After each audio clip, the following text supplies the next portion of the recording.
Aujourd'hui, on est à la Scheult, commune du Jura bernois de 37 habitants, perchée sur un col, à cheval entre 3 cantons. Ici, il n'y a pas d'internet, pas de télévision, pas de transport public. Un vrai petit paradis, mais aussi un lieu très isolé. On en parle juste après les titres de l'actualité du jour. Ici à la Scheult, il n'y a pas internet, mais par contre il y a une super piscine juste ici derrière la maison communale. C'est là qu'on va rencontrer tout de suite Marielle Curie, elle est secrétaire communale, et puis on rencontrera Andreas Buhlmann qui est lui conseiller communal. On va parler des difficultés de gérer une petite commune aussi isolée qu'est la Scheult. Voilà, mais ça sera juste après l'actualité du jour. Me voilà en compagnie de Marielle Curie, qui est secrétaire communale ici à la Scheult. Alors vous avez travaillé à Zurich, Moutier, Bienne.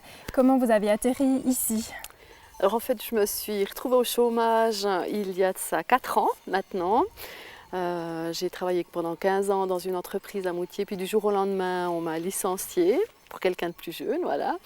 Et j'ai retrouvé rapidement ce travail ici parce que je parle l'allemand et le suisse-allemand particulièrement. Alors un travail, je pense, quand même particulier puisque la Scheult est une enclave au perché et au milieu de 3 cantons. Quelles sont les difficultés de gérer une commune comme ça, en même temps très isolée aussi?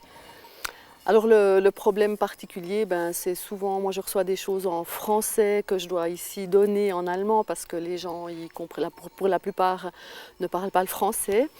Il y a juste le maire ici, c'est particulier, hein, le maire il parle le français et puis toutes les autres personnes du village parlent l'allemand. Alors pour le maire ça va bien si je reçois les documents en français, mais évidemment pour les autres habitants quand je dois donner c'est un petit peu plus compliqué, quoi. Plus compliqué, et puis on le voit ici, donc le bâtiment de la commune qui était en même temps l'école qui a fermé en 2018. Il n'y a pas donc plus d'école, il n'y a pas de transport public. Est-ce que c'est difficile de convaincre les gens de rester à la Scheult ou d'en attirer d'autres? Alors on a la chance là maintenant, il y a un couple qui a repris la ferme familiale. Alors c'est juste un couple qui vient d'avoir un enfant. Ça j'ai oublié il faut le préciser quand même, au bout de 11 ans. Il y a 11 ans qu'il n'y avait plus de naissance à la Scheult. Alors ça c'est magnifique, on est super content qu'il y ait ce petit qui soit venu.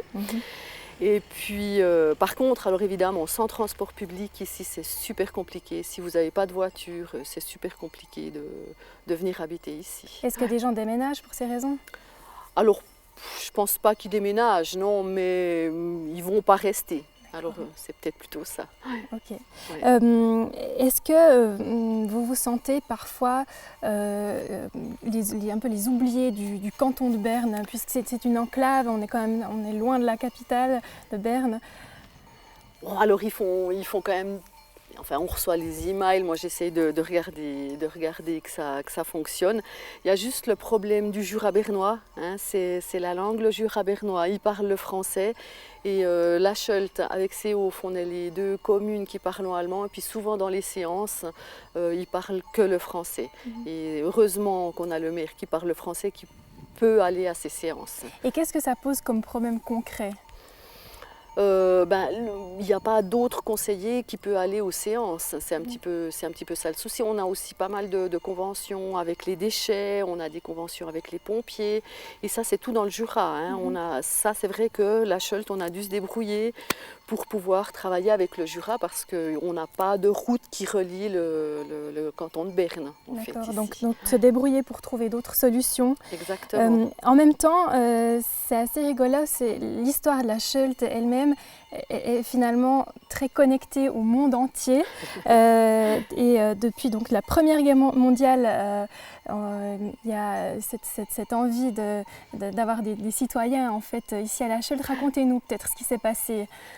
Alors en fait, moi j'étais pas là, hein, évidemment, c'était avant la Première Guerre mondiale. Ils avaient besoin d'argent apparemment ici et puis c'était assez facile de se faire naturaliser. Pour 300 francs, ils pouvaient se faire naturaliser. Ça passait en assemblée communale, ils étaient d'accord. Et puis l'argent allait pour les pauvres gens, enfin pour les pauvres du village. Voilà. Alors, et puis l'intérêt pour ces personnes de se faire naturaliser, c'était lié au front, peut-être avoir la citoyenneté suisse pour ne pas devoir se battre. Alors certainement qu'il y a eu ça, certainement Voilà, qu'il y a eu parce que ça c'était des également. citoyens donc, étrangers à la Suisse. Et d'ailleurs, vous avez aujourd'hui, grâce à cette histoire, 2820, plus de 2820 citoyens de la Scheldt qui vivent à l'étranger, alors qu'il n'y a que 37 personnes qui vivent ici, donc c'est assez fou. Et donc des personnes qui ont le droit de vote. Oui. Alors c'est ça, hein, ça c'est un grand souci pour nous, le droit de vote. Enfin, c'est pas un grand souci, non, ils ont le droit de voter, hein, ça, il n'y a pas de problème. Mais depuis cette année, dans le canton de Berne, les communes doivent envoyer le matériel de vote aux personnes qui habitent à l'étranger. Et pour nous, là, cette année, les prochaines votations, moi, je dois envoyer 42 enveloppes. Donc, c'est un budget quand même énorme pour une petite commune comme la nôtre. Mais pourquoi 42 et pas, finalement, vous avez plus de 2800 citoyens? Alors, tout le monde ne demande pas le droit de vote. D'accord. Mais là, pour l'instant, il y a 42 personnes qui sont inscrites. Et c'est des gens qui vivent où? Alors, particulièrement en France. Oui. Alors beaucoup ici à la frontière française et puis quelques-uns en Allemagne. On en a eu, au tout début que j'étais là, on en a eu même à Hong Kong, il y en avait un en Angleterre aussi. Okay. Et voilà. Est-ce que des gens viennent parfois voir à quoi ressemble leur lieu d'origine? Alors c'est arrivé, exactement. Alors un jour, je vous raconte, j'étais en train de nettoyer ici les escaliers, puis j'ai une dame, il faisait super chaud, c'était en été, j'ai une dame qui arrive en vélo. Et puis elle me demande de l'eau, alors on a commencé de discuter, et puis elle a vu les drapeaux qui sont juste là, et puis les drapeaux ils étaient vraiment en mauvais état, ils étaient presque en lambeaux. Et puis elle regarde ça, puis elle me dit, mais écoutez, moi je suis originaire de la Scheldt, elle m'a montré donc sa carte d'identité où il y a marqué Schelten. Ouais. Puis elle me dit, mais écoutez, moi je vous offre les drapeaux. Alors j'ai commandé les drapeaux, je lui ai envoyé la facture, et puis très généreusement, elle nous a payé tous les drapeaux qui sont là. Puis elle venait de Suisse allemande. Elle venait de Suisse allemande, oui, exactement. Je me souviens qu'elle s'appelait Heidi, mais je ne me souviens plus du nom de famille. Ok, oui. Jolie histoire. Exactement. Alors vivre aussi isolé, vous l'avez dit, comporte son lot de défis au quotidien. On est allé toquer à la porte d'une des familles de la Scheldt pour voir comment ils se débrouillent au jour le jour avec des enfants aussi. On regarde le reportage. 7 h du matin, le soleil se lève sur le col de la Scheldt. Sur la ferme de la famille Hoffmann, les cochons sont déjà réveillés depuis longtemps, et les enfants aussi. Aujourd'hui, c'est la rentrée scolaire. Avant de prendre le bus scolaire, les enfants laissent sortir les animaux.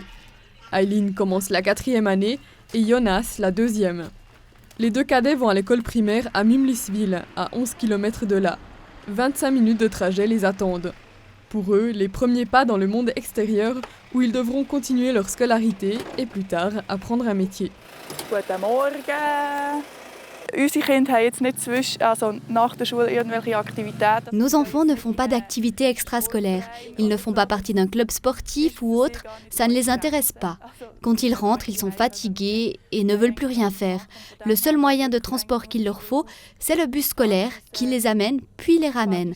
Par contre, s'il faut aller chez le dentiste, par exemple, là, il faut les conduire assez loin.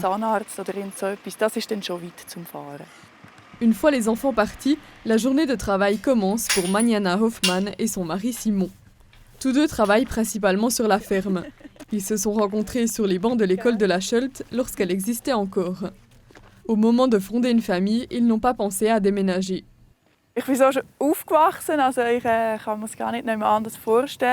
J'ai grandi ici. Je ne peux pas m'imaginer habiter autre part. Comme maintenant en été, je ne peux pas m'imaginer être dans une ville où tout le monde habite l'un à côté de l'autre, au milieu de routes brûlantes. J'aime avoir de l'air et de la place où je peux me détendre et aussi travailler.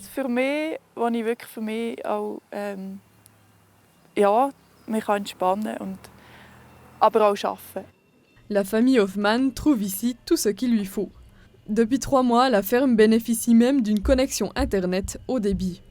On ne peut plus avoir une exploitation agricole sans Internet, c'est du passé.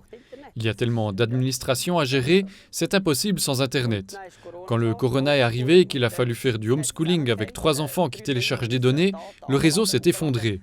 J'ai fait un téléphone pour exiger une solution et en une semaine, on avait des données illimitées.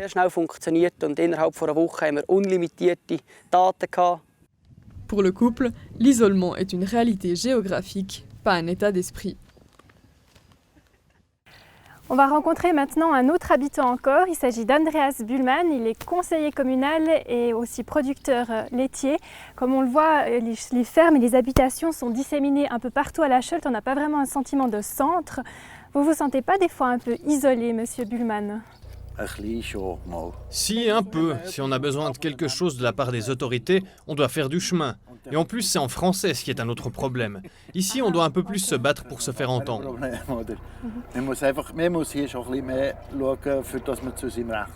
Vous êtes producteur de lait. Cet isolement, ça pose aussi problème dans votre travail? Je dois descendre à Mervelier, la commune voisine. En général, la route est praticable, mais elle peut être glissante. On est un village isolé, desservi par une route peu fréquentée. Elle n'est pas salée. En hiver, lorsqu'on descend, c'est parfois difficile. Il faut partir assez tôt pour pouvoir rouler lentement. Il y en a déjà eu un ou deux qui sont sortis de la route. Und das ist einfach im Winter. Ja, man muss halt in der Gemeinde gut, dass man langsam fahren kann, dann geht das. Also es ist erst von einer Ebene rausgefahren. Okay. Et vous avez aussi d'autres types de problèmes vraiment liés aux besoins vitaux finalement, par exemple l'approvisionnement en eau. Comment ça se passe ici pour avoir de l'eau potable? Aber die Höfe unten, les domaines du bas sont reliés au réseau de la commune. Plus haut, ils ont leur propre source. Du moins pour la plupart. Lorsqu'ils n'ont pas d'eau, ils viennent en prendre ici. Mais il arrive qu'on n'en ait pas non plus. Dans ce cas, ils doivent descendre à Mervelier. Il y a quelque chose qui a été installé exprès pour l'approvisionnement, mais ça fait une trotte.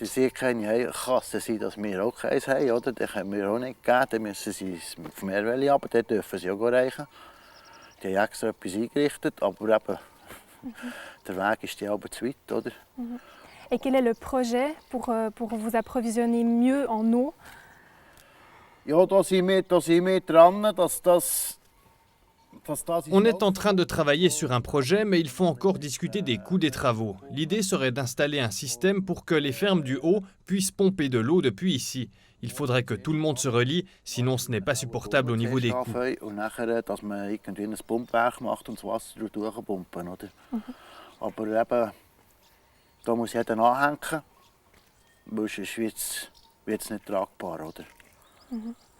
Et qui est-ce qui finance ça? Est-ce que le canton vous aide?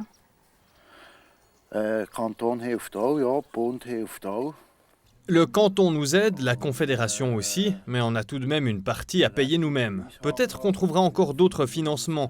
Il y a par exemple l'aide suisse à la montagne et Patenschaft Berggemeinden qui soutiennent financièrement ce genre de projet. Mais combien ils pourraient donner et combien les travaux vont coûter, ça, on ne sait pas encore. Aber wie viel und was es ganz genau kostet, ist eben noch ein bisschen in der Luft. D'accord. Et vous êtes donc conseiller communal, ici un des 3 conseillers communaux. Donc c'est votre travail de vous occuper de ces choses-là. Et notamment, vous n'avez toujours pas Internet. Alors expliquez-moi comment c'est possible qu'en 2020, une petite commune suisse n'ait toujours pas Internet. Kein Internet gibt es nicht. Wir haben Internet. Aber es ist einfach extrem langsam. Ce n'est pas vraiment juste de dire qu'on n'a pas Internet. On a Internet, mais c'est simplement très lent. Swisscom dit, pour ces quelques fermes, on fait le minimum. Mais ils sont en train de faire des travaux pour que ce minimum soit un peu plus élevé. On verra bien si ça fonctionne mieux, je l'espère en tout cas. Il y a aussi un projet pour le réseau mobile. Ich hoffe es. Und das Nattel ist auch ein Projekt hier. Vous êtes né ici, vous êtes très attaché à cet endroit. Est-ce que vous vous sentez plus solidaire peut-être du fait d'être aussi plus isolé? Ah, das auf jeden Fall, oder? Weil, wenn wir es mit dem Nachbarn verkacheln, ist es verkachelt. Ça c'est sûr, si on s'embrouille avec quelqu'un, on risque de le rester longtemps. Et il n'y a pas beaucoup de voisins, donc il faut soigner les relations. On essaye de s'entraider, car au bout du compte, tout le monde est gagnant si on s'entend bien. Vorwärts und dann mache ich vorwärts, oder? Am Schluss Ende Jahr geht es auch beiden besser, wenn man miteinander arbeitet.